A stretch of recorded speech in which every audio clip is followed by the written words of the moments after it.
When was the last time you took a leap of faith, trusting that everything is going to work out? Do you crave growth, or are you merely content with the status quo? If you want more out of your life, out of your career, and out of your relationships, you are in the right place. Take the leap and discover how to create a life by design rather than living it by default. Real success starts with you. Now here's your host, Colleen Biggs.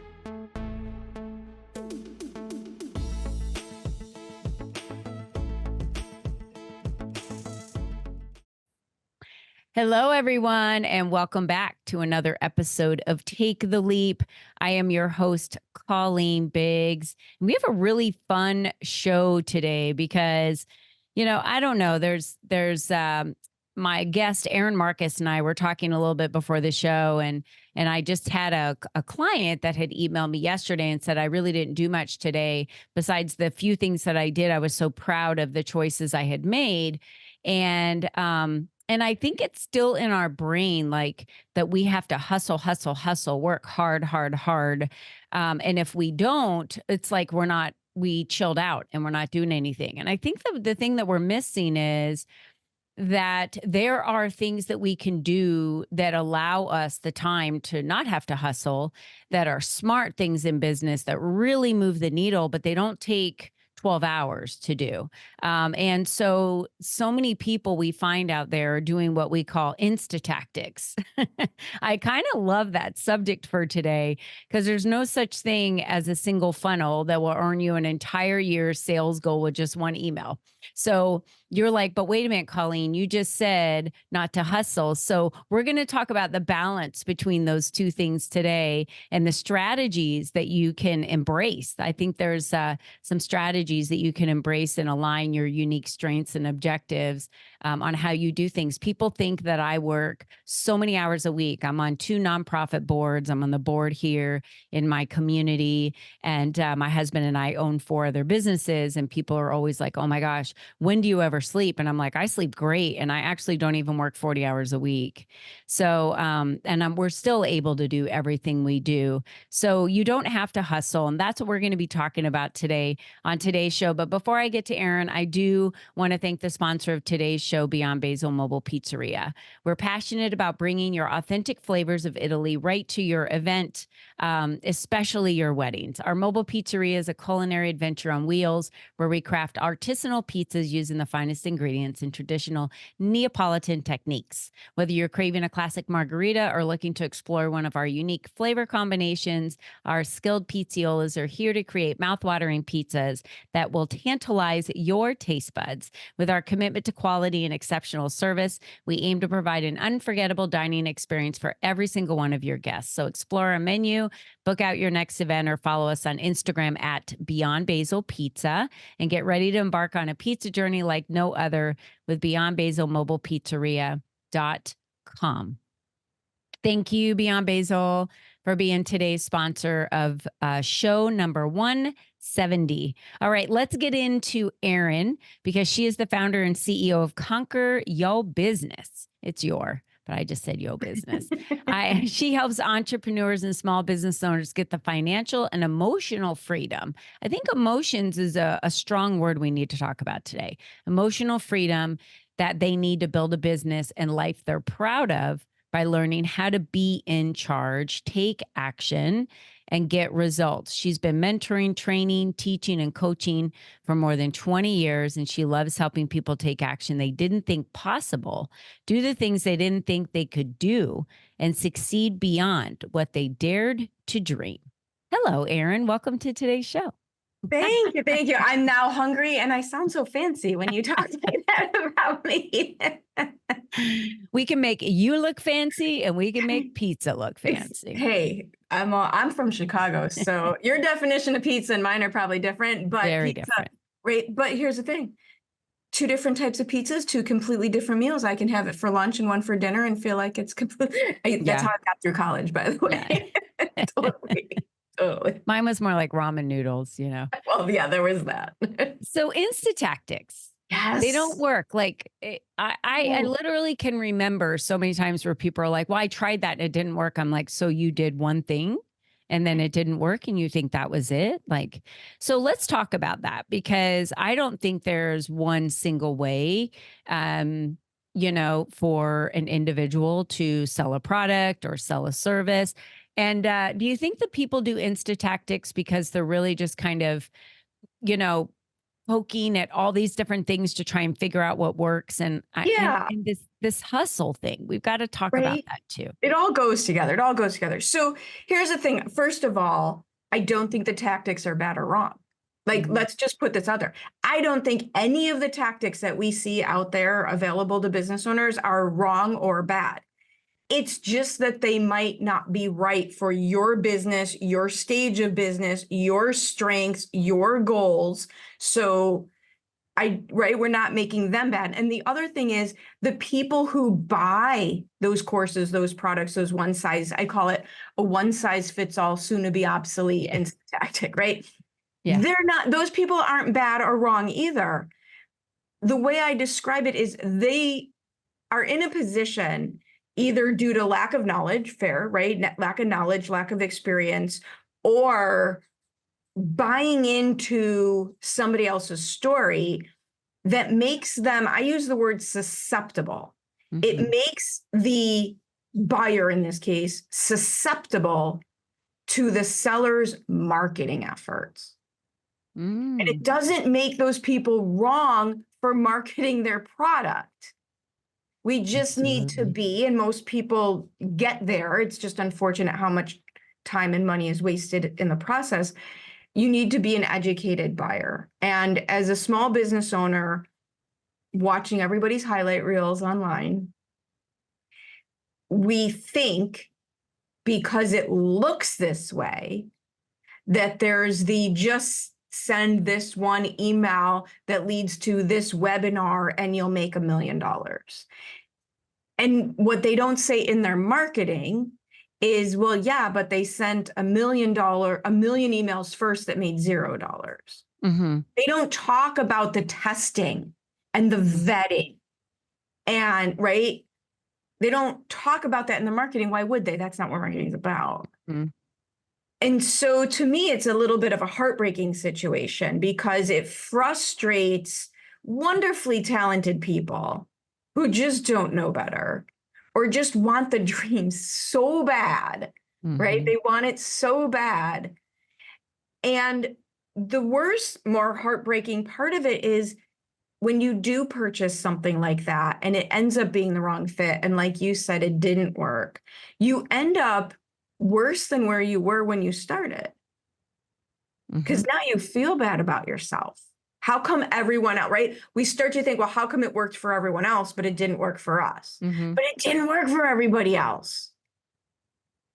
And I think there's different markets for different types of services too. So we need to first kind of identify that. And I use the example all the time of different businesses that we have. We have one business where everything is through Instagram. So anytime we show up on Instagram, anytime we're pushing videos, content out on Instagram, we get a flood of people to the website to fill out forms. And that's just one business of ours. If I tried to do that in my business and just show up on Instagram like I already do, I don't get a flood of people connecting with me, booking calls saying, hey, I want to work with you. I want to work with you. Like, it's a different product. It's a different service. So you have to figure out also kind of what your niche is and who you're looking for. And so I love when we talk about those Insta-tactics, because it does feel like a pitfall, because it's frustrating because there's so many people out there and they're not fully exposing the whole process, like you said. So they're selling this one thing and they want you to buy into this one thing and you're like, I want it. And so it just doesn't fully work for us. It's kind of like the difference between if you're having a health situation and you go to a surgeon, they're going to tell you you need surgery. Because that's what they do. Because that's what they know how to do. However, if you first go to a holistic general, right, someone who understands the big picture, they might offer you 2 or 3 options, prioritize them according to what you can afford, what you're interested in doing, right? Mm-hmm. And then you can start down the road. And that's the difference between strategy and tactics. Absolutely. Right? Yeah. You have to start with the holistic picture. The other thing reason this happens is people don't do the work before you go to work. You mentioned something very important. Because you've proven it to yourself that for one of your particular businesses, Instagram is the place to be. You did the work. You figured it out. You tested. You measured. You iterated. And you found it. And people don't do that part.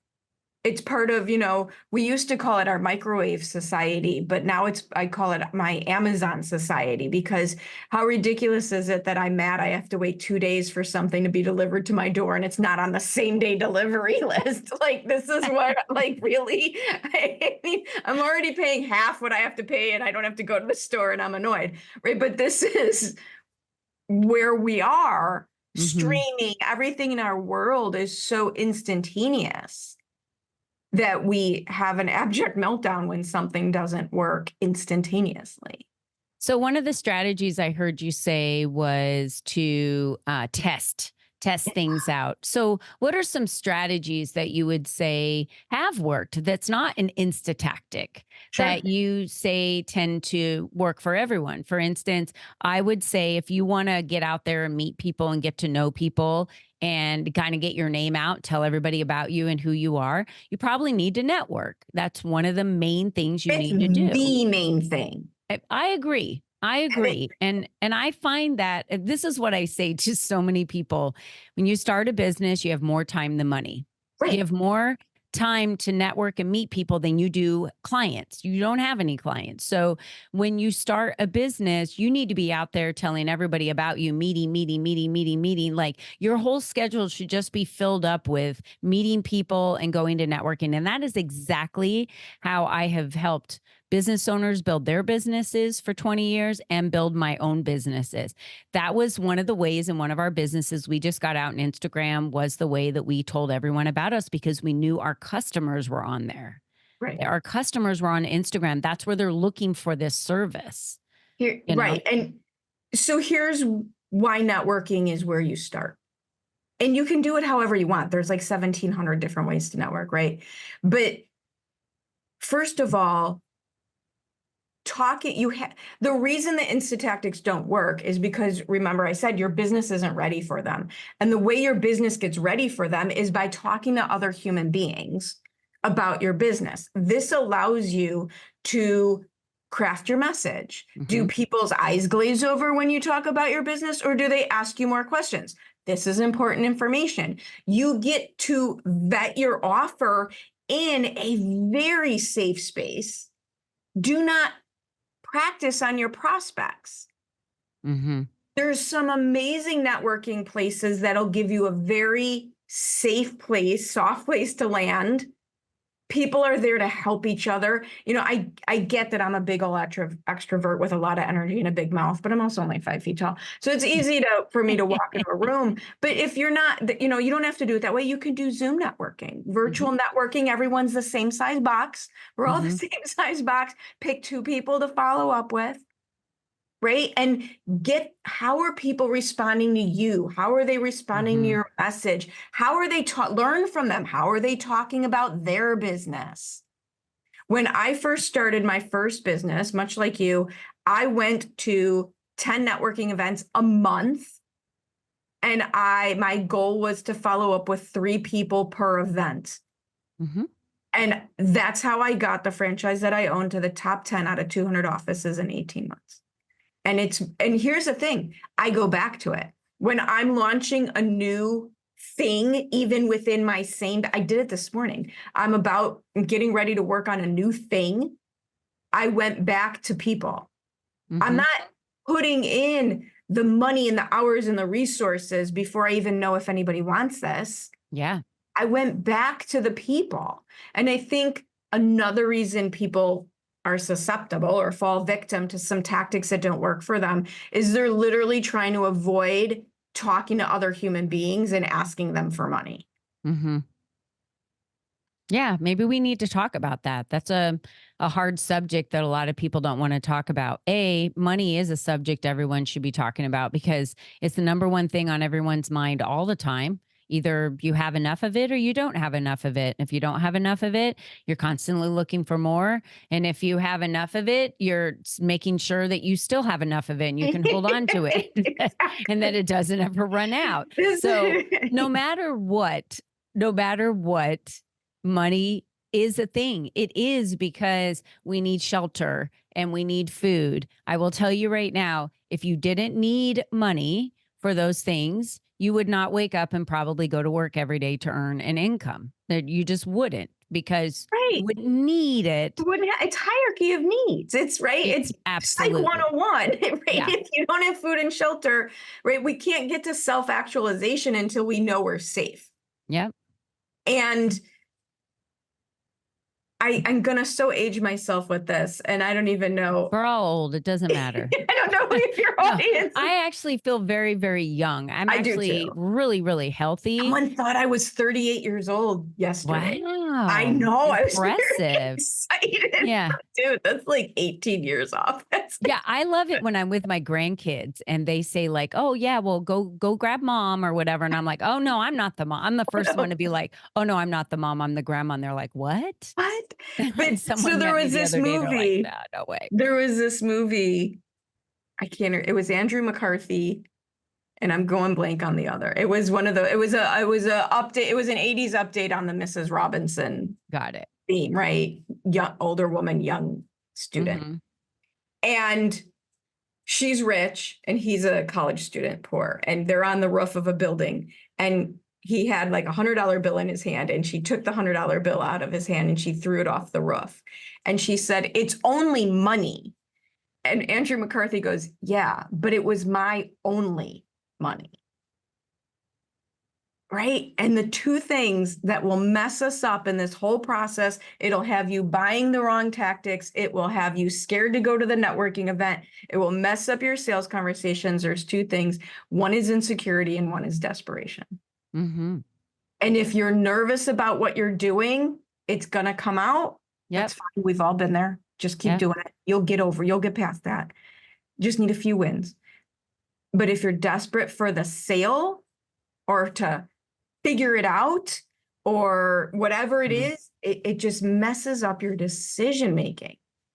It screws it up big time. Yeah. And I think unveiling this today has everything to do with why Insta-tactics and all of that doesn't work. So if someone's trying to sell you something, you're like, there's no way that works. That's probably the truth. You're probably There's right. no way that works. So don't fall for it. And we're here to tell you because we're both working with individuals in business that there is a process that you go through. And I love that you said we have insecurities, and that's okay because as you have a few wins, just like my client that said, she had 2 wins yesterday and she was just like, I felt so good. It was an instant change. Right. And the best sales training I ever got, the best sales training I've ever had was it's part of it is in the book, Go for No. And that's way too much effort that I want to go through anymore. But when's the best time to make a sales call? After you just closed a sale. Mm-hmm. Because you're just so excited. Yeah. And that energy is catching, right? That energy is, people feel it. Permeates. And I think that's the thing. It's why on this podcast, I talk all about designing your life and not allowing your life to happen by default. So when we're talking about designing your life, we're talking about designing, for me, with high performance habits, peak performance habits. You're talking about confidence and motivation and energy and leadership. And when we're talking about those traits, what's so important about those is you have to drum up your own energy. You've got to drum up your own motivation. You've got to drum up your own confidence. And these things come within based on what you do. And most people think, well, I've got to get it from somebody else, or I have to go to a conference to get motivated. No, you don't. You can motivate yourself, actually. And there's steps and ways that we can do that daily. And I think when we become more self-reliant on those things and not rely on other people, when things like the pandemic happens and everyone's taken away, your structure is much stronger. Your mindset is stronger than someone that maybe relied on all of that, and then all of a sudden it was gone. It was gone. And one of the things, and I get what I call very, very protective about my little safety bubble when I'm trying to make a change, do something different. And I'm in that mode right now. So one of the things that I have on a card in front of me, because I'm like super overachiever, right? I can't help it. Like if I'm going to go get an MRI, right? If I'm going to get an MRI, I'm going to sit stiller than any other MRIer than they've ever, right? We've got an issue, right? There's a childhood story in there somewhere. But so right now I'm trying to not fall into the overachiever trap as I'm making this shift in my business. So I literally have on a card in front of me, it's on my phone, it's everywhere. My intention is freedom. Mm-hmm. And I don't have a financial goal right now. I don't have a number of client goal right now, because I need my safety bubble right now to remind me why I'm making these changes on purpose with intention. So going back to the beginning of the conversation, so that I don't end up becoming susceptible to an old pattern, to something I'm trying to change, to somebody else's marketing. Not that anything is wrong with any of those. And that's, I think, really important. What we resist persists. This is not new information. So if I'm mad at the guy selling the tactic, if I'm mad at myself for previously making this decision, I'm still stuck. I'm still stuck. And so right now, my litmus test for my decision, does this free me up or tie me down? It's that easy. If this frees me up and I'm excited to do it, it gets to stay.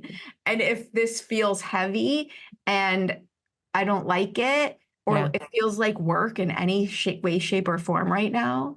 And what's crazy is everything I'm letting go is everything society would have you believe you have to do in order to earn money. And everything that I'm holding on to is everything society would tell you doesn't work. And yet it's leading to more money. You just have to be brave enough, right? I 1,000% believe in that anything it is that you want to do will work if you believe in it. You know, I mean, I'm sure this has happened to you, but so many people have told me, you know, when I started doing my Empower and Elevate conferences here in Arizona, I do them every November, every March. Well, I have had several people say, why don't you turn it into a 2-day event? Well, I don't want it to be a 2-day event. I want it to be a 1-day conference. I love the way it runs. I wouldn't be able to hold everybody for 2 days. It would be 2 different people coming on 2 different days. In fact, I don't even want to come on Saturday because I want to go to my grandkids' games and dance recitals and gymnastics meets. Like, I don't want to go do that. And then, you know, why don't you have it at a different space? Maybe you should move it more central. Like, everyone has an opinion on what you should do. And I always go back to my own radar on it. And I think to myself, does this feel good, what I'm doing? Or do I have to, am I getting enough rumble? Is there enough rumble? Now, if everyone told me, wow, this space doesn't work, that's right. There's a difference, right? There's a difference between market feedback. That's right. Because what you're doing is working. Yeah. Because if it wasn't working. Every comment I hear is, it's the best conference I've ever been to in my life.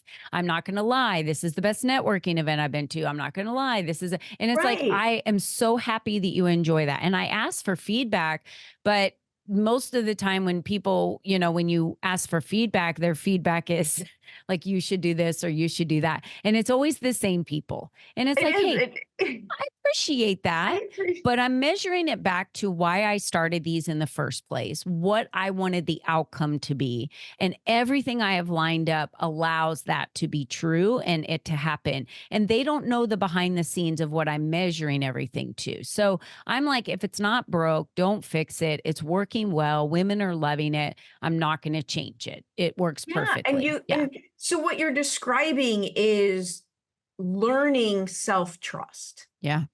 And it again, this, and I can't say it enough because I'm sure I've screwed it up 800 times. The only way we get to where you and I are in our lives and our businesses right now is by screwing it up along the way, right? Oh, yeah. And you start to learn, how does it feel? Like some people get a sign, some people hear a sound. I get a feeling in my chest versus my gut.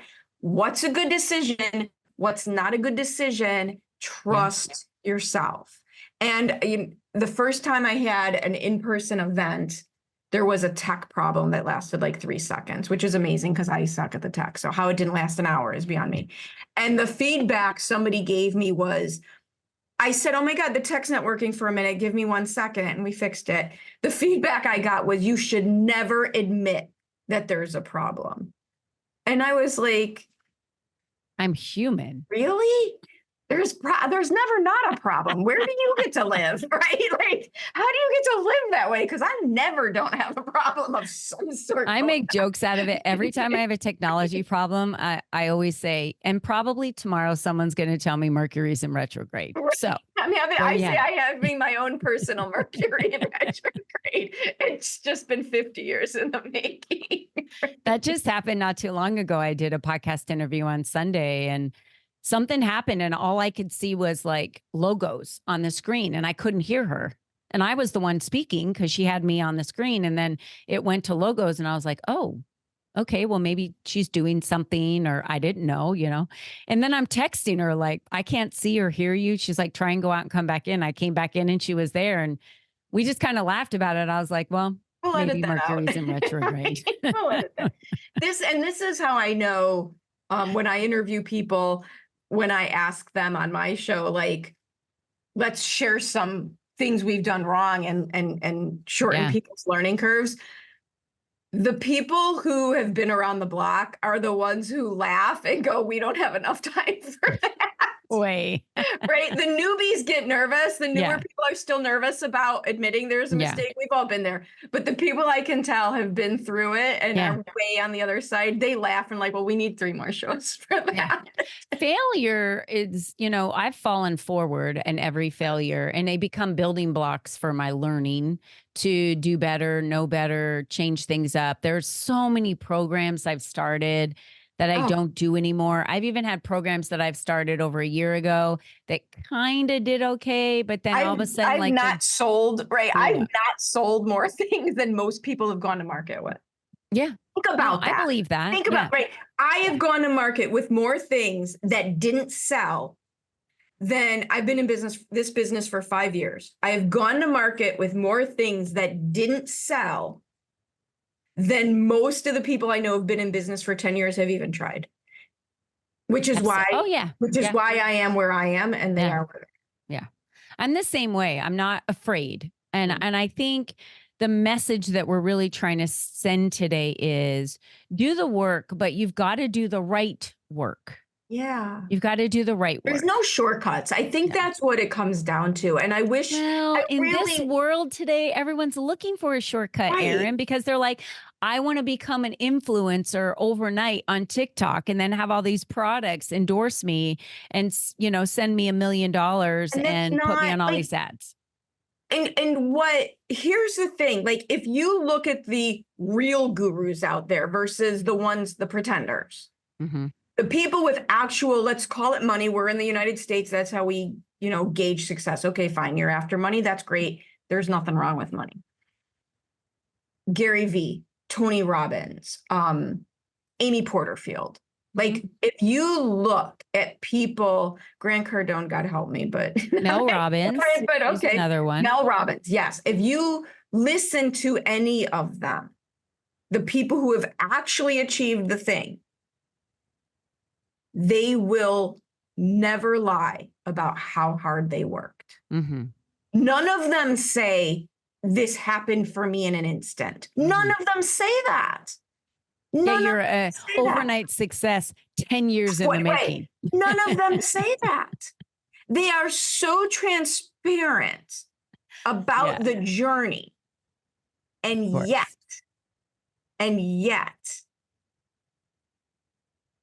people choose not to listen to that part. I know.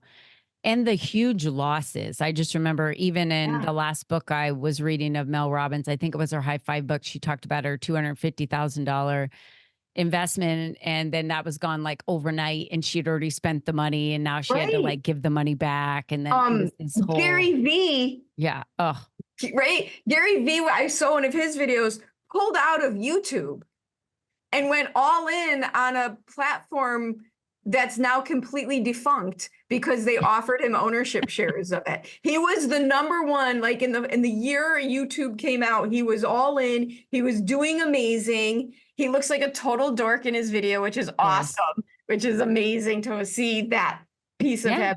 And he's like, lost millions of dollars because he made a left turn when he should have kept going straight. He did what he thought was right at the moment. And that was a failure that he learned in the process now not to do again. And I love it when you go back and watch it videos from the beginning of time when people started and all of that. And I think it just goes to show the progression and the wisdom and the maturity and the length of time it takes to really be able to do that. And I tell every single client of mine and anyone that I meet, I'm like, you've got to push the ball up the hill for a little while. You don't start at the top and then just push it down and then that's it.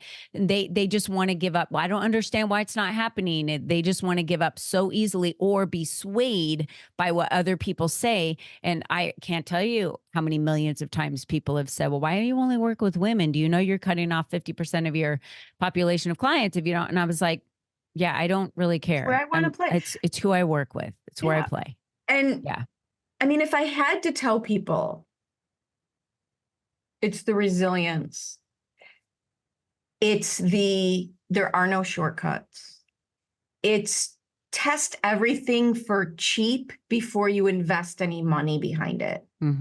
Right? Test it. So there's a million ways to do this. You can Google how to do this. Like test things for cheap before you throw money at it, before you throw resources at it. Yeah. And just the bottom line is, to me, can you be brave enough? That's what it comes down to, because it's going to take a different person than who you are now to get where you want to go. And that's probably happened for me 2 major times in the last 5 years, and probably a few little ones in there where I had to learn a different way to think. I had to learn a different way to maneuver through the world. I had to learn a different, what is that quote? I screw it up because it's an older quote, but this is the one I live by. Success is tied to how much truth you can see about yourself without running away. I love it. And the more you can embrace the horror, the more you can just it's so true. Embrace the horror and not let it throw you, and follow your heart and follow your instincts. Yeah. I have a plaque that was sent to me. And now his Mike Michalowicz from Profit First. So my clients had reached out to him and said that I was helping them and coaching them through it. And he actually sent me like a care package. He's a really nice such a sweet guy. Yeah. Have you had him on your show? I've actually got to see him speak, and I never expected him, after reading his books, I never expected him to be that funny. Yeah. He actually is a pretty cool guy. I had him on my show, this show. And he sent me this plaque with coffee and like all this stuff. And it says, the biggest determinant of success is how determined you are to have success. Yeah. It's like the best. And I think we could just leave it today on that. How determined are you to have success? Insta-tactics don't work. Bravery works. Belief works. Determination works.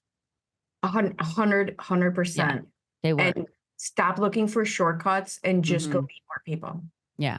So Erin, I know you specialize in so much with your clients, helping them with not only their financial, but their emotional well-being. Where can we find you? Where's the best place for them to go? Make it real easy for you. So Marketing 101, single call to action, make it easy for people. Right? Just if you take nothing else away from this conversation, right? You can go to my LinkedIn, Instagram, Facebook. Right, oh, please. Here's my phone number because I'm going to remember that. I don't know my brother's phone number at this point, right? Thank you, iPhone. Conqueryourbusiness.com. It is all there. It's at conqueryourbusiness.com. You can get me. You can get all the socials. You can get my podcast, conqueryourbusiness.com. It's all right there. It says it right in the title. Conquer Your Business is exactly what Erin Marcus is about. And I'm thrilled to have you on here today. That was a fun conversation. Thank you. And you can never not get honesty when you put Erin and I together. Ever. We are the most honest people. Brutally honest, because I think that's what it takes. And if you are struggling with that today and you're uncomfortable with the brutal honesty, then you need to look yourself in the mirror and ask yourself why. Why is it uncomfortable for me to hear all this? Why is it uncomfortable for me to know that I've just been chasing around all these kind of Insta-tactics and trying them? And I just think that, maybe I should go back and get a job. I hear that a lot. I should just go back and get a job. Well, if that's where your energy is focused, then go focus your energy on getting a job. And if that's where you feel safe, then go do it. I don't think entrepreneurship is for everybody, but I would never want to ever give up my freedom of being a business owner. And I pay way higher taxes than I did when I worked in corporate America. Well, today. And this is a great thing. Who did I hear say this? I can't remember. It's not my quote, but this was the gist of it. In order to be successful as an entrepreneur, you have to be more interested in who you can become than what you need to do. Ooh, I love that. I know. Who you need to become rather than what you need to do. I love that. Who you need to become. I love that. I'm going to remember that. I'm writing that one down. Everyone write that down. Who do you need to become? Focus on that, not the things that you have to do. Focus on who you need to become. I love it. All right. Listen, all of you out there, you're the only you that's ever been. We know. You're the only you that's ever going to be. So who are you going to become? Where's your belief? Where's your bravery? What are you planning on doing? And I will tell you, along that road, get yourself a mentor, get yourself a guide, get someone that's already walked the path, has paved it out for you, and can help you really be able to shortcut a lot of those pieces that you might be spinning your wheels on for years because you just don't know. And I do think there's knowledge that helps with that and wisdom that helps with that, especially if you've never done it before in the past. And there's also a lot of pitfalls that come. So when someone's like, yeah, don't do that, that's not going to work. Let me tell you why.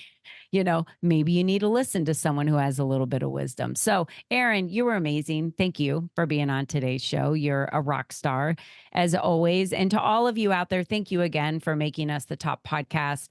And I just really love bringing on guests every week that are just as amazing as Erin. And until next time, never forget, be you and be strong. Bye-bye for now.